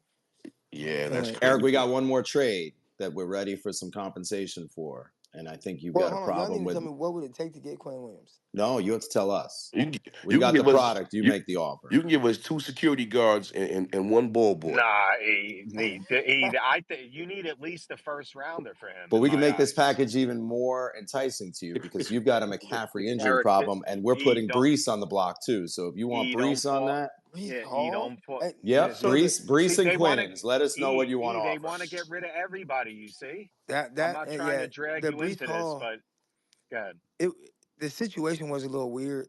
Um, you know what? I think I may have watched more Jets games than I realized because I know I watched the Buffalo game. There were a few I watched. I watched the Niner game, of course. It There were was a a, few. it was a lot of primetime games, so you probably did see. Yeah. Aaron Rodgers and Tay Adams, but dang, Brees Hall. Like I felt like he's one of the like lone bright spots. I mean, the only reason I would get rid of him is if I felt like there's like this big market for him, and it's like, well, he has a contract that he's gonna want to sign a new contract next offseason. So then maybe like I try to get out of that a year or two early, but I don't. I mean, Eric, one right of the now, I issues think that you we need have as as many good players as fans, you can get, and he's someone who does. I mean, he does he has a very well-rounded game, being able to catch the ball, run the ball. I know you guys got the young cat. I think what the running back out of was Wisconsin, maybe. Yeah, what Braylon Allen. Berlin Yeah. Allen. Yeah, I mean, I wouldn't get rid of Brees Hall, not yet. Eric, I think the issue, and you played in a non-social media era, I would say, like sort of, right? Yeah, Like, definitely. It yeah. was So, not what I mean. It was there were fans, for sure, right? Like on Twitter and all that, but there weren't people like really critiquing your game. well, we have a locker room of social media influencers. Like, Yeah. we have like an entire locker room of guys that cannot wait to take to Twitter And you got it with Brandon Ayuk. Like Brandon Ayuk he loves Twitter. Debo, he loved his Twitter before it's disruptive. And you brought in Aaron Glenn to build a culture. And guys like Brees, we got rid of Becton. He was a big problem on Twitter. We've got several players that they just wake up and they just tweet away. And Quinnen was the first guy when Aaron Rodgers was let go. He came out and said, "Oh, great, another rebuild." Yeah. Like that's our captain. Supposedly. Well, Eric, let me following up with that because I know it's current players, but could you imagine if how Revis's contract situation, if social media was like it is now back then, how do you think that would have went over with Revis? Oh man, nah, that was I mean, it was kind of a crazy situation, but most people didn't get much other behind the scenes, especially not the way they do now. I feel like there's way more people covering the team. Like there were people covering the Hmm. Jets back then, but just I remember seeing like Sao Paulo Antonio outside the like where we would eat, like our breakfast, the cafeteria, and you look straight outside. Well, one, you look on the TV, you see Sao Paulo Antonio. Then you look straight out the window and you see him standing there like with the microphone and the camera in his face. But like, so you would see him, and he would cover. He would be the person that covered like the Jets and some of the East Coast teams for ESPN. But it wasn't like it is now, especially on social media.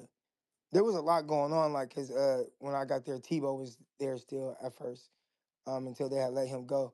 There was a whole thing with Tebow. And then once they traded, and then once they cut him or traded him, whatever they did with him, uh, you had the Revis situation to get handled. Uh, and that kind of happened a little quietly, like at least when you're in the building, and if you're not locked in as much on like some of the news stuff, but it's hard not to be because they got it on the TVs everywhere you go to eat. So, so Eric, do you agree with what? Do you think these players should be banned from tweeting, about this stuff, or you have an issue with it? Um, it's I tough mean, I because know you're old schooly, like Right. you came I'm a up in a little old different school, era. but you know, I do understand how like football like it ends, you know what I'm saying? And like once it's over, do now you want to go about it the right way, right? Like I think there's a lot of people that are good on social media. Like I like Darius Slay on social media, you know. And I think a lot of guys are kind of like making their way towards some type of like either podcast or TV appearances for post NFL careers. So, if you use it as a tool and interact with the fans and do those things, like cool. But it does become somewhat of a distraction. I like DJ Reed.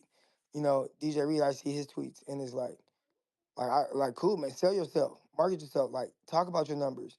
Talk about how there haven't been a lot, corners better than you in coverage and do all those things. I think he's kind of going about it the right way because those NFL coaches and all that, they on social media too. They see it too. They're gonna see his timeline. They're gonna see his post. And when he's quote tweeting something, it's like videos of him like shutting dudes down or knocking passes away. Like people see that and it makes it to where you're not, you don't just get kind of like washed away or forgotten. So yeah, I'm all for it. Hey, E, real quick, how important is it to have leaders in the locker room? I think it's huge, man. I done been on winning teams, I done been on losing teams.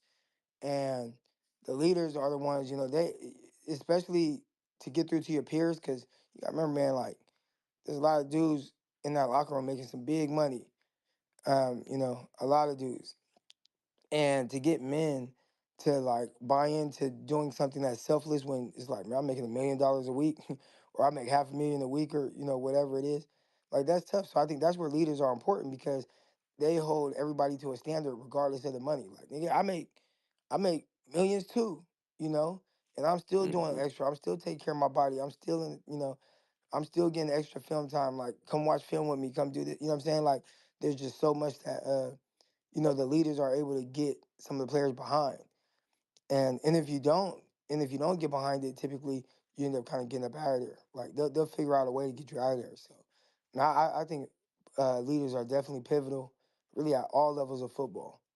I see it, I'm a high school head coach, and having leaders, you need kids to do the right thing so they set the example for some of the other Everybody kids. else, yeah, And yeah. you got leaders that lead in a bad way too, and it can be a little decisive, right? Like I mean divisive, like Terrell Owens, like To was hella Hmm. good everywhere he went, but he was definitely going to speak his mind, and he would just say his truths, and it was going to rub some people the wrong way, and that could be very divisive, right? Like that could split a locker room because now people take sides. So you got to make sure that the leaders, leading in a positive way. Hmm. Charles, what's Yo, up? yeah, Charles, go ahead. Yeah, I just I hope it's not too loud. It's loud. Yeah, okay. Bad, Well, bad connection, brother. He's in the blender, bro. Can't hit him. All right, well, Charles, come back to us. Benny, go ahead, Ben. I think Joe Thuney just went to the Bears. Yeah. Wow. Yeah, the Bears is doing it right. Ben Johnson making his mark off it. But yeah, Eric, I'm gonna say this, bro. As one of the leaders in the Quentin Williams is a fucking piece of shit club. I'll be I'll be completely honest. You can have him. Give me a second rounder. I'm letting go of Quentin. All jokes aside, he is a good player. He does have all the talent in the world. Granted, uh, and I know a lot of people. Oh, he's a defensive tackle. The sack numbers don't matter. That's not what he's there for. And in reality, that it's not. He has a lot more to do than the sacks, right? But he got paid off of sacks. I don't like it is what it is. That year he got paid, he had 12 and a half sacks. If he had his fucking normal 5 sacks and 3 or 4 good games that he pulls out of his hat every year, you know what I'm saying? He wouldn't have got that bag. So when he's getting paid $25 million, and a lot of Jet fans are they love Quentin. Like he's a homegrown guy, whatever. He is a solid player. When you're getting paid that kind of money, the expectation is you perform week in and week out. You know what I'm saying? And to me, Quentin's one of these dudes that every year he comes in a little bit of shape, and towards the end of the year, I guess he plays himself into a little bit more shape. He has a few games when we're 6 games under 500, and it really doesn't matter anymore. He'll have a few games. When I look at Quentin, bro, he's not a high motor guy, and even in I don't know. He gets his shit punched in too, if I'm being real in the run game. So I don't know. I'm not a Quentin Williams fan. Like I don't. You watch the games more. You probably know the game more. But when I look at Quentin, I'm unimpressed. I'm not football player. He's not an impact player, and you'll literally go 3 or 4 weeks straight and be like, oh, it's Quentin Williams on this fucking football team because shit, he looked like Solomon Thomas out there. Like it's that bad, bro. So Yeah. I don't know. How do you really Yeah, feel, Benny? well, yeah, Benny, I don't think he's a POS.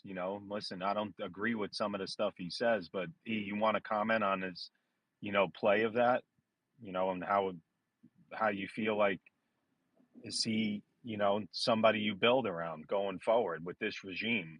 What do you think? Did we lose him? I think so. Well, I believe that he should be a top five, top three tackle in the game if he's getting paid that money. Is he that guy right now? No. You there still? Yeah, I'm here.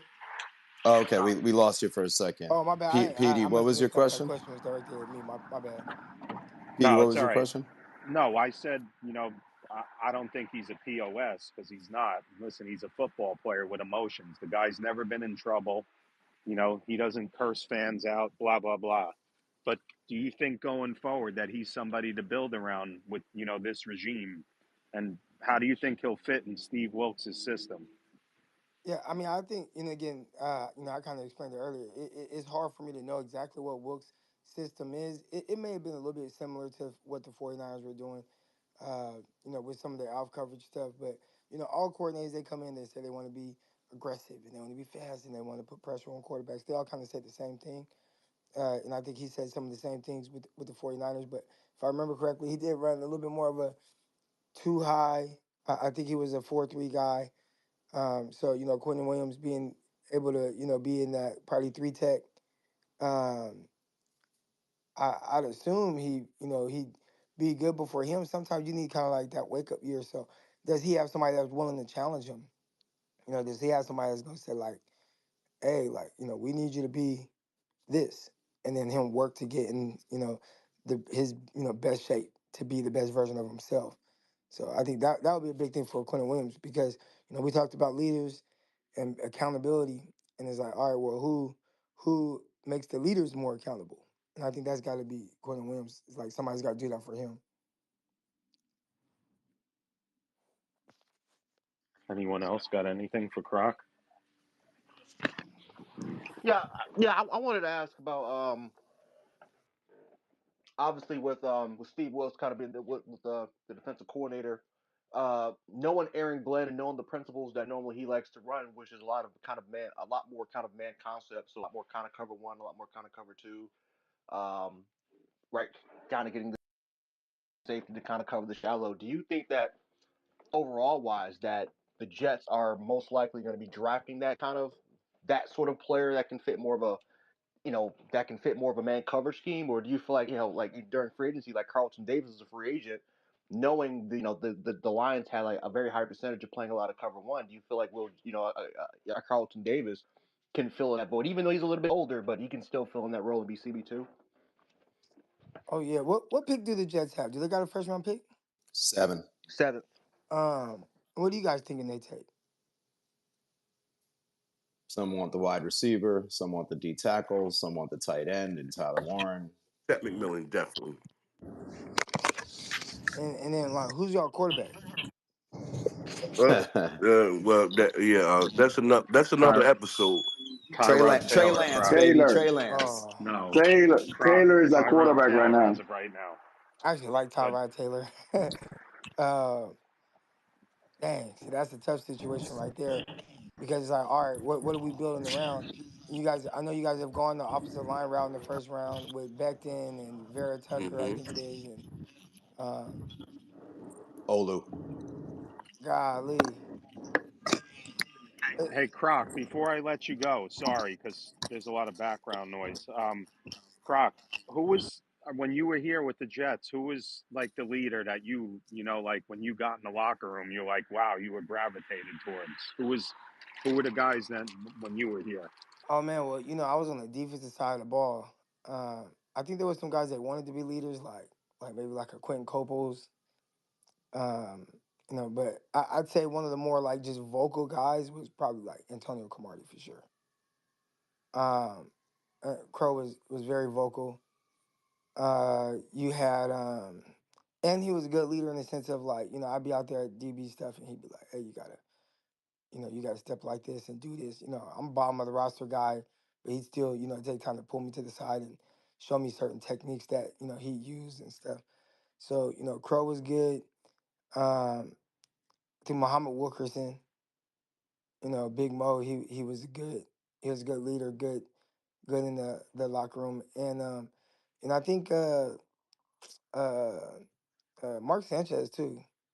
Like on that side of the ball, like Mark Sanchez. There were some of the other guys who, the Nick Mangos and Santonio Holmes, and I think David Garrard was there for a bit.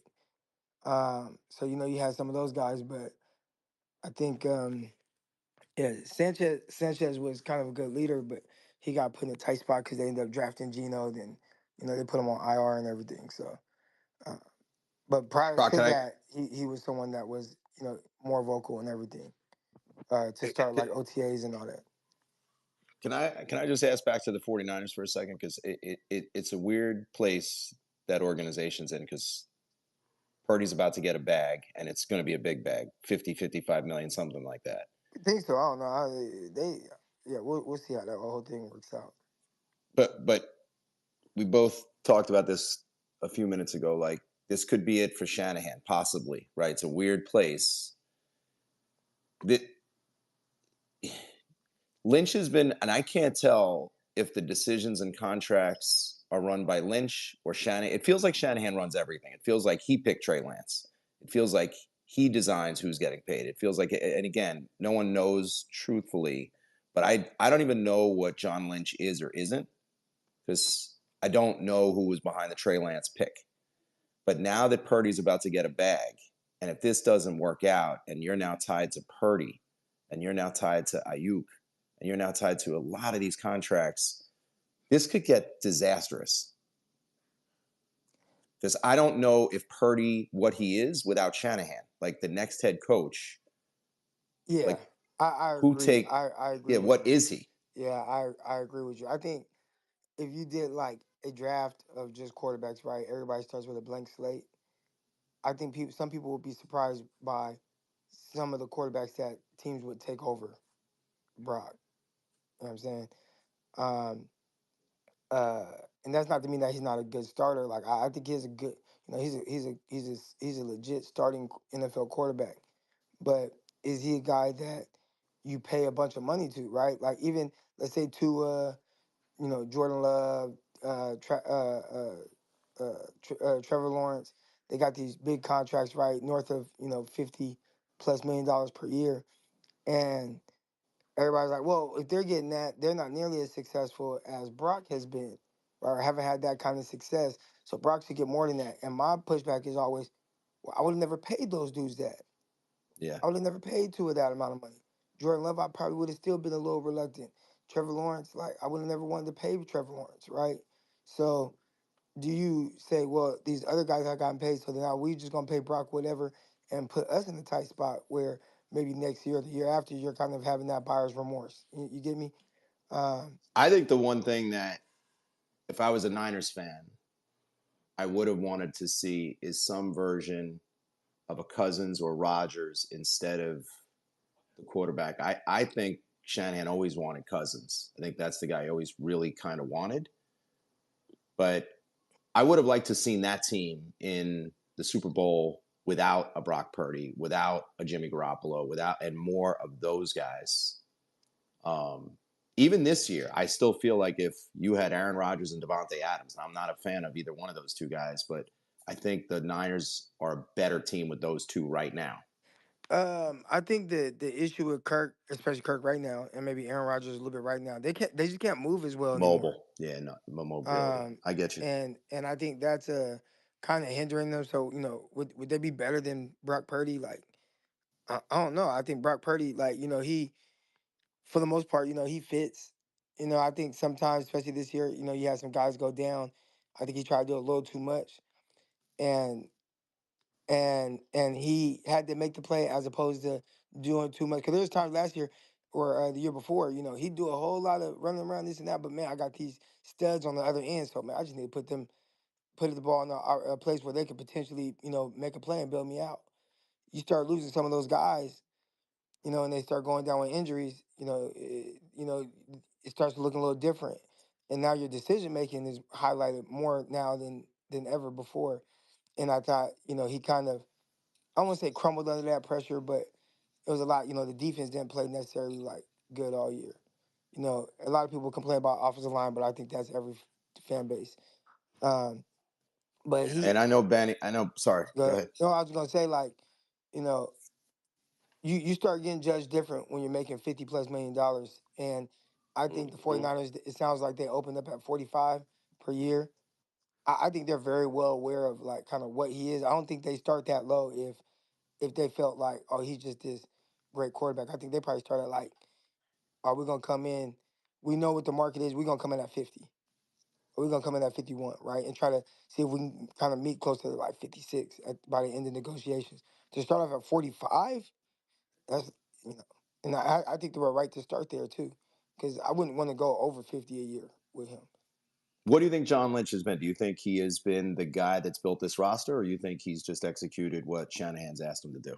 I think it's that part. I think they definitely like work together, but So so if one's out, the other's out. It's going to be they're both out. I think John Lynch would be out before Shanahan. That's interesting. Yeah, I think John Benny, Lynch. jump in. Yeah, so this is a real like I know I was kind of trolling before, not really, but so this is an actual football question. I know you're a CB guy, DB guy. When you look at a guy like Sauce, right? Um, Really good player. I'm a fan of Sauce.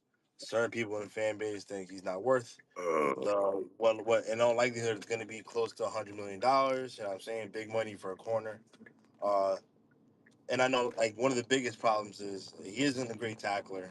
I don't know. He probably will never be that guy, but he doesn't force enough turnovers for a lot of people's liking. Right? He doesn't turn his head around. In your opinion, and your through your experience, is that something that like people just have like an innate ability to track the ball, find the ball, and create those plays, or is it more of like is Sauce just going to be what he is? Like maybe he creates a turnover a year, maybe two, but it's hard to I don't know become a ball hawk as you're playing. You know what I'm saying? Like is that just something that's more innate than taught? You feel me? Sometimes it depends on scheme. You'll see a lot of zone corners get more picks than man corners. Man corners more times than not, you're not seeing the ball, be thrown. That's why it was so impressive with a lot of what Revis was doing. Like, he may have not had the Sherman numbers as far as the interceptions goes, but he was getting 3, 4. He gets some, a 5 interception season in a year for a guy that was playing so much man. Um, and I think the tough thing too is teams thinking that any of these guys are supposed to be what Revis was. Like when I watched, I remember because so this is 2013. I was there, and so we watched the 2012 film, and I think this was before Revis had tore his ACL. But I'm watching him out there, and this dude, when they talk about leaving him on an island, like there was a lot of space. It was just like, all right, he gonna go over here, and we're gonna shade coverage, everywhere else. Like you're not really seeing teams just do that anymore. So you're paying guys to be that, and that's what the expectation is going to be once you pay them a certain amount. But they ain't that. Like, ain't nobody Reeves. You know what I'm saying? Not nobody playing right now. So, and there's some good corners, but they're just not Reeves and what he was and how he was able to play week in, week out against the top guys and what he did to those guys. So, I think that can kind of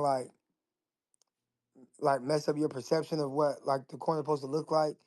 I do know that it felt like reading social media, right? Not quite watching the games, watching a couple games like where he like left the game for a little bit. I know that happened in the Niner game, so I don't know what was happening there or what that relationship was, but I know there was some up and down play. The one defense I will give to a guy like Sauce, right? Aside from the turnovers, or whatever, cornerback, man, that's a position where it's a little up and down.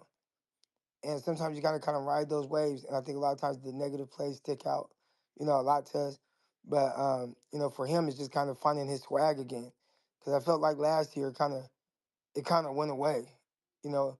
And I don't know if it was, you know, the coaching staff and the losing, because that can get to guys. Losing every year, like, damn, man, we've been losing every year I've been in the NFL.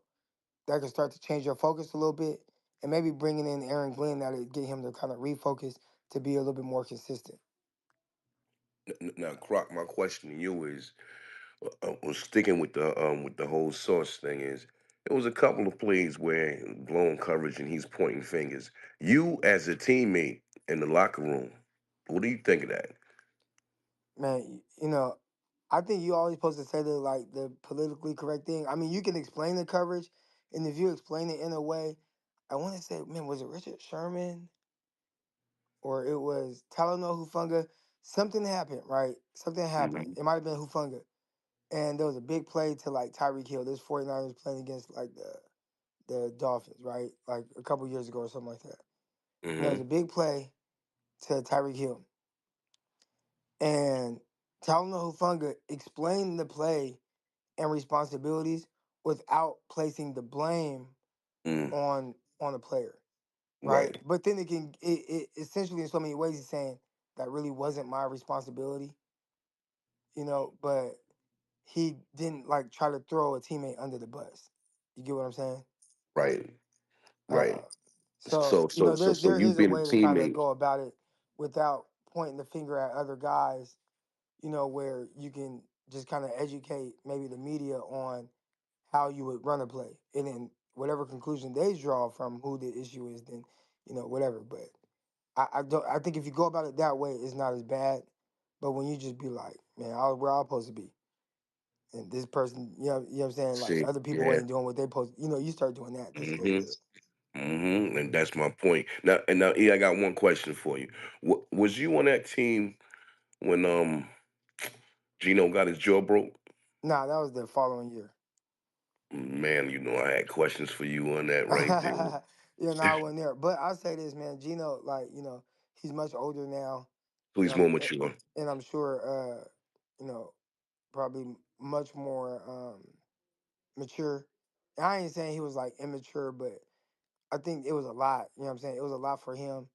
I think he had expectations of, getting drafted high. And he comes in and he came into a situation where it was like, well, there's Mark Sanchez here too. And Mark Sanchez, I get it, he wasn't this great quarterback, but it wasn't like he was hella far removed from going to back-to-back AFC conference championship games. You get me? And Fact. a lot of players in that locker room were on that team with him when the Jets did that. So he had a certain respect, and I think for for uh, for Gino, it was a lot. You know what I'm saying? You coming in, you learning a whole new offense. You're a rookie. They end up placing Sanchez on IR. Like, I'm in New York. You know how the Hmm. media is, and how aggressive things can get. And I think it was a lot of pressure on them early on. And he probably would tell you, like, damn, I wish I maybe could have handled it a little better, maybe. You know what I'm saying? But I didn't see like no big issue. I did see like little signs of stress for sure. um, when we would play Madden and stuff, but yeah, I could see how early on maybe, and I didn't spend as much time with him, but kind of how he came off a little bit at times. Yeah, yeah, yeah. I heard about Pat, that. I heard about Pat, this is the that. last question, June, and then I'm gonna wrap up. All right, we're gonna wrap up at 10. So Pat, go ahead, man. How you doing? How you been? Pretty good. How's things been, Petey? A long time no talk. Yeah, I was just Good. wondering, back to the Sauce conversation. I remember his first 2 years, there was a lot of anonymous NFL talent evaluators saying that he gets away with holding on every single play, and I was just like, fuck them. I love Sauce, but it did seem like last year the refs started to concentrate on him a lot more, and he got tagged with them far more frequently. So, like, considering that, like, where do you actually think Sauce stands as a CB1 right now? Well, if you use him like that, he has a skill set. He just got to be locked in. I think grabbing, you want guys to be aggressive, right? Like the Seattle Seahawks, their mindset was with the Legion of Boom, like, if we hold you every play, like how many of them are you gonna call, realistically? So, if Mm. if you hold every play and you get dinged, once a game, like, you probably would take those odds. You just don't want to get dinged in a big moment. Uh, but but I think the holding and stuff and grabbing sometimes comes from maybe not playing with anticipation, because Sal's got everything else. He has good feet. For a taller, longer corner, he has hips and change of direction, and he has speed. So why grab, right? And the grabbing is kind of a more of a panic mechanism than anything. So if he can, and again, I don't know if he maybe he'll get on here and tell you he knows this stuff like the back of his hand. But one thing that would really help, and it helped even Sherm later in his career where Sherman didn't grab as much, when he was with the 49ers, being able to play with anticipation. And that's being able to understand route concepts. So if you understand route concepts and how they're being passed off, then now you can play a little bit more relaxed. You know what I'm saying? He has the ability to turn and run with guys and do all those things. So now you're in a more of a relaxed state. You understand a little bit more of what's coming based on down the distance, alignment. Hey, when this guy's on the ball and his outside leg is up, what can I expect from this outside guy, or whatever it is. Cues that give him, get him to understand what the routes may be and the concepts may be. That's when you'll really see the best version of him. Like that's like even a Jalen Ramsey, right? Like Ramsey is a grabby corner, but the longer he played, the more he started really getting into the mental aspect of it and being able to play more off coverage and see routes develop in front of him and know how to jump things or how to bait things. And I think Sherman, I think he can get to that. I mean Sherman, Sauce, he can get to that point as well. Depending on who's with him. Aaron Glenn should help him, right? Having Aaron Glenn, Yeah. like that type of guy, getting him to maybe see some things or go about it a certain way where maybe a linebacker coach, isn't having it be coached up that same way because he sees it different. You feel me? Well, yeah, Croc, and I'll let you go on that note, but that's what I've been saying, arguing with fans on here, like respectfully. I think Aaron Glenn is going to be really good for Sauce. And Don't you think when Aaron Glenn took the job, he's like, man, I got a guy like Sauce Gardner. Wouldn't you think he thinks that being a defensive back? Wouldn't you, if you, Croc, if you went, to be a Jets coach, wouldn't you be happy you had Sauce Gardner? I Yeah, mean, yeah, yeah. but let me ask you this June, don't question. downplay this for me, please. Yeah. Listen, first of all, he's not talking about arguing with people. He's arguing with me. This is what me and him we do this all day long. But real quick, I gotta ask you this question. Now, is it fair to say that this man has been playing this technique and grabby and all that his whole life? So now to ask him not to do that, I mean, You can. I mean, and again, it ain't like the easiest thing if that's something that he's kind of turned to rely on. But just getting him to understand the mental aspect of the game, like the NFL and guys, here's the tough thing too. Like those numbers, some of those stats, like some of the advanced metrics for coverage, they're very up and down. Again, they're up and down from year to year. So, for him, it's just learning. Like, okay, how do I have to play? Man, I got away with certain things early on. Maybe they didn't see this, they didn't see that, they seen it now. Maybe a ball that was a good pass before it got dropped. Now the dude caught the ball. Maybe a tough pass that I was able to knock out. Now that ball's caught, right? So like that can kind of change the perception of you from year to year. But if he just get in his bag, man, and get in his zone and get on that film, like that's the answer right there. Like just truly understanding what's coming and having teams have to do the opposite because they know like you know what I'm saying, like that's what you want. And when you have athletes that just go out there and just play, that's when they get a little grabby. You know what I'm saying? My defensive backs, the guys that don't understand splits or cuts or route concepts and combinations, they and they're trying to just play just off of athleticism. Like that's when you get beat. You get that technique down, make sure your eyes are down. Now you don't have like the quote unquote lucky plays. Everything is happening for a reason. And I think Sauce, it for sure ain't too late to get there. Matter of fact, you typically see it from corners, 2, 3 years into their career when they truly understand how to start watching that film. All right, Croc. I'm going to close. I appreciate you spending just about an hour with us and getting up early for this.